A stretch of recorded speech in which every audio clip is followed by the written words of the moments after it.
Hello students, आप लोगों को फिर से स्वागत है लिमिट्स एजुकेशन के एक न्यू से वीडियो में। तो जैसा कि आप लोग जानते ही हैं कि अभी हमारा चल रहा है क्लास 9 के एनसीईआरटी बुक के यूक्लिड्स ज्योमेट्री वाला चैप्टर, जिसमें कि हमारा ऑलरेडी एक इंट्रोडक्शन वाला वीडियो 2 खत्म हो चुके हैं। और आज के वीडियो से हम क्या करेंगे, एक्सरसाइज 5.1 को स्टार्ट करेंगे। ओके, तो देखो एक्सरसाइज 5.1 के सबसे पहले वाले नंबर में उसने क्या दिया है, which of the following statements are true and which are false, give reason. इसमें से कौन सा सही होगा और उसका रीजन, कौन सा गलत होगा उसका रीजन। तो इस तरह से करके हमें ये पांचों नंबर्स को खत्म करना है। ओके, और इसके रिलेटेड बहुत सारी चीजें इंट्रोडक्शन वाले वीडियो में मैं ऑलरेडी एग्जाम्पल के साथ बता चुका हूं। तो अगर उस वीडियो को नहीं देखा तो जल्द से जल्द जाके देख लीजिए, नहीं तो इसे समझने में बहुत ज्यादा दिक्कत आएगी। ओके, तो देखो सबसे पहले क्वेश्चन में उसने कहा है only one line can pass through a single point, यानी कि एक सिंगल पॉइंट से बस एक लाइन इस तरह से क्रॉस कर सकता है। क्या ये सही है? नहीं, फॉल्स। ठीक है, अब तुम पूछोगे कैसे? क्योंकि एक सिंगल लाइन से हम अनलिमिटेड लाइंस यहां पे ड्रॉ कर सकते हैं एक सिंगल पॉइंट से।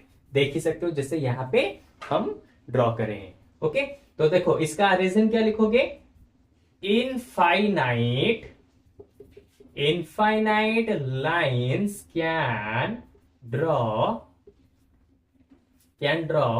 through a single point। एक सिंगल पॉइंट से हम इन्फाइनाइट लाइंस को ड्रॉ कर सकते हैं। फिर उसने क्या दिया है, there are an infinite number of lines which pass through two distinct points. Two distinct points यानी कि इसने कहा है दो पॉइंट्स अगर तुम्हारे पास है तो इसके अंदर से अनलिमिटेड लाइंस पास हो सकती हैं। क्या ये सही होगा? नहीं, इंट्रोडक्शन पार्ट में मैं इसको अच्छे से समझा चुका हूं। क्या, अगर दो पॉइंट्स होती है तो उनके बीच से सिर्फ एक और सिर्फ एक ही लाइन पास हो सकता है, बहुत सारे लाइन से पास नहीं हो सकते। तो इसका मतलब ये भी होगा false.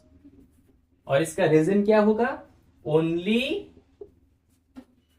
one line can pass through two distinct points। दो डिस्टिंक्ट पॉइंट के अंदर से सिर्फ एक ही लाइन पास हो सकती है। सिंपल। ओके, अच्छा नंबर 3 में देखो क्या दिया है, नंबर 3 में दिया है a terminated line can produce indefinitely. मैं ऑलरेडी बता चुका हूं हमारे इंट्रोडक्शन वाले वीडियो में। टर्मिनेटेड लाइन का मतलब कि जिसका एंड पॉइंट हमें पता हो। ओके, तो एक टर्मिनेटेड लाइन उसको हम इनडेफिनेटली बोथ साइड से प्रोड्यूस कर सकते हैं। हाँ सही है, हम इसे बोथ साइड से यहां से इस तरह से प्रोड्यूस कर सकते हैं। तो ट्रू, क्या लिखोगे? ट्रू। और इसका रीजन क्या हो जाएगा? सिंपल रीजन होगा, terminated line can be produce indefinitely in both side. Okay, तो इसी चीज को यहां पे लिख, तो कॉपी कर दो, बस तुम्हें यहां पे कॉपी करना है। Terminated line can be produced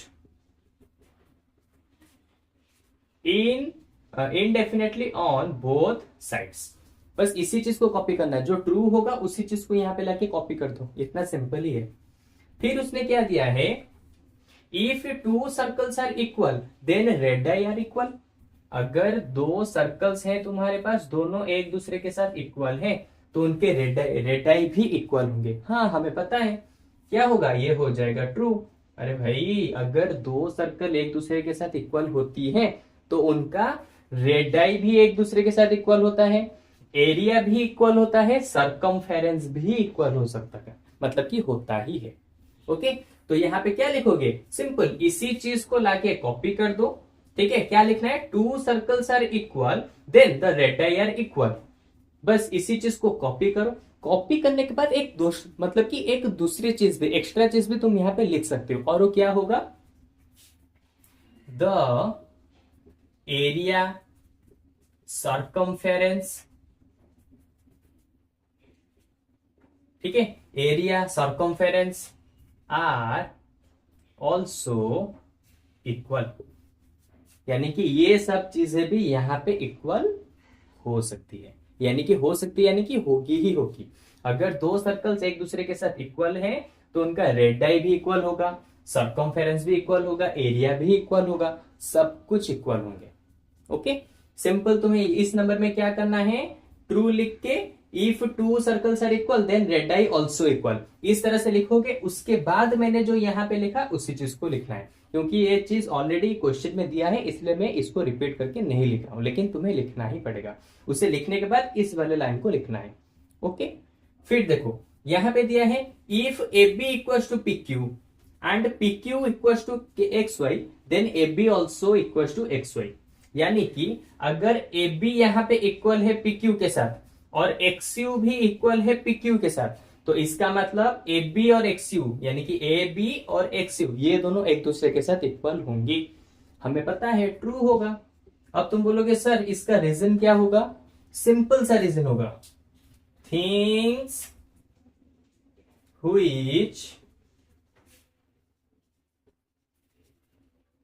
equal to same things are equal to each other। अब इसका मतलब क्या है, इसका मतलब ही मैं इंट्रोडक्शन पार्ट में बता चुका हूं, लेकिन फिर भी अभी थोड़ा सा बता देता हूं। Things which are equal to same things are equal to each other, यानी कि जो चीजें एक ही चीज के साथ इक्वल होती है तो वो दोनों चीजें भी एक दूसरे के साथ इक्वल हो जाएंगी।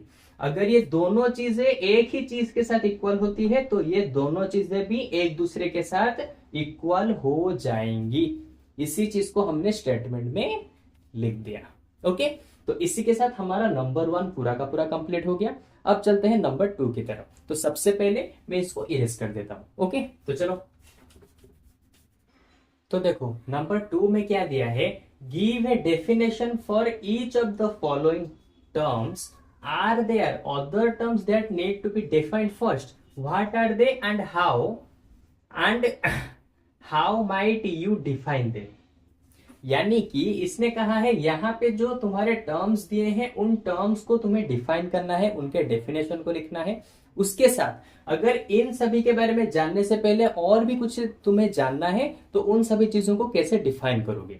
तो मैं सबसे पहले बता दूं, इन सभी चीजों के पहले जो भी तुम्हें जानना है, जैसे कि लाइन क्या होता है, पॉइंट क्या होता है, 2 पॉइंट डिस्टिंक्ट पॉइंट्स क्या होते हैं, ओके, टर्मिनेटेड लाइंस क्या होता है, इन सभी चीजों के बारे में तुम्हें जानना पड़ेगा, तभी जाके तुम इनको समझ सकते हो। ओके, और ये सभी चीजें मैं ऑलरेडी इंट्रोडक्शन वाले पार्ट में अच्छे से समझा चुका हूं, इसीलिए यहां पे मैं बस तुम्हें डेफिनेशन लिख दिया हूं पहले से, ताकि टाइम थोड़ा सा सेव हो जाए और तुम्हें यहां पे एक एक करके तीनों को समझा दूंगा। उसके बाद इसी नंबर 2 के बाकी 2 बिट्स को करेंगे।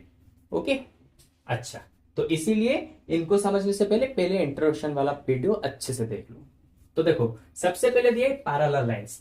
पैरेलल लाइंस किसको कहा जाता है, टू लाइंस, अगर टू लाइंस इस तरह से हैं, two lines having no common point, इन दोनों के बीच में कोई कॉमन पॉइंट होगा ही नहीं, यानी कि कोई ऐसा पॉइंट जो इस पर भी हो इस पर भी हो, ऐसा कोई कॉमन पॉइंट नहीं होना चाहिए। And distance between them are constant, यानी कि यहां से यहां तक डिस्टेंस मेजर करो जितना आएगा, यहां से यहां तक डिस्टेंस मेजर करो उतना आएगा। तो इस तरह के लाइंस को कहा जाता है पैरेलल लाइंस। सिंपल सी चीज है, ये तुम पहले से जानते थे लेकिन उसको डेफिनेशन को अच्छे से नहीं समझे थे। ओके, तो ये हो गया पहला वाला खत्म।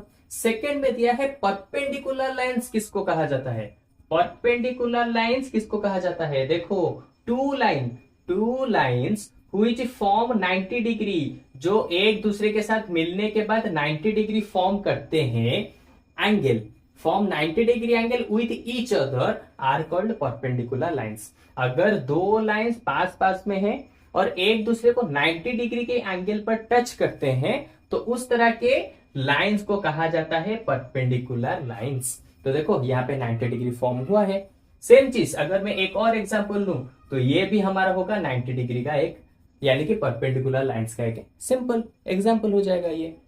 ओके, अच्छा, नंबर 2 खत्म हुआ। अब देखते हैं नंबर 3 में। लाइन सेगमेंट तो बहुत इजी है। A line with 2 end points is called line segment, यानी कि कोई ऐसा लाइन जिसके 2 एंड पॉइंट्स तुम्हें पता हो, उसको कहा जाएगा लाइन सेगमेंट। अब तुम बोलोगे सर इसको नहीं कह सकते, ये लाइन सेगमेंट नहीं होगा। नहीं होगा, क्योंकि इसके एंड पॉइंट हमें दिखाई नहीं दे रहे हैं और तुम इस लाइंस को एक्सपांड कर सकते हो इस तरफ इस तरफ। आरो मैक्स का मतलब होता है तुम इस तरफ बढ़ा सकते हो, इस तरफ बढ़ा सकते हो, लेकिन लाइन सेगमेंट को कोई कभी बढ़ा नहीं सकता। लेकिन इसको कहा जाता है रे, और एक रे को तुम किसी भी डायरेक्शन में बड़ा कर सकते हो, लेकिन लाइन सेगमेंट को कभी बड़ा नहीं कर सकते, क्योंकि उसके एंड पॉइंट तुम्हें पता है, यानी कि ये लाइन यहां पे एंड होता है और ये वाला लाइन यहां पे एंड होता है, इसीलिए इसको कहा जाता है लाइन सेगमेंट। ओके, तो चलो ये तो तीनों खत्म हो गए। अब बाकी दो को लिख देता हूं जल्दी जल्दी। तो सबसे पहले मैं इसको इरेज कर देता हूं। ओके चलो, तो देखो ये दोनों है हमारे लास्ट वाले 2 बिट्स नंबर 2 के। इसमें क्या दिया है, सबसे पहले रेडियस ऑफ ए सर्कल। तो रेडियस ऑफ ए सर्कल किसको कहा जाता है, देखो सबसे पहले मैं यहाँ पे बना देता हूं, उसके बाद जाके समझाता हूं। देखो ये हो गया circle. The distance between centre of circle to the circle is called radius of the circle. यानी कि एक सर्कल के सेंटर से लेके उसी सर्कल के ऊपर जो डिस्टेंस बनता है उसी को कहा जाता है रेडियस ऑफ द सर्कल। कितना सिंपल है, ये तो तुम्हें पहले से भी पता है। ओके अच्छा, अब फिर देखो क्या दिया है, स्क्वायर। स्क्वायर किसको कहा जाता है, देखो सिंपल सी चीज, स्क्वायर किसको कहेंगे, एक क्वाड्रिलेटरल। स्क्वायर एक क्वाड्रिलेटरल होता है विथ इक्वल साइड्स, उसके सारे साइड्स एक दूसरे के साथ इक्वल होते हैं, हैव ईच 90 डिग्री एंगल, और उसके एंगल भी 90 डिग्री होते हैं। ओके, उसको कहा जाता है स्क्वायर। यानी कि एक क्वाड्रिलेटरल जिसके चारों साइड्स इक्वल होते हैं, 90 डिग्री का एंगल बनाता है, उस तरह के क्वाड्रिलेटरल को कहा जाता है स्क्वायर।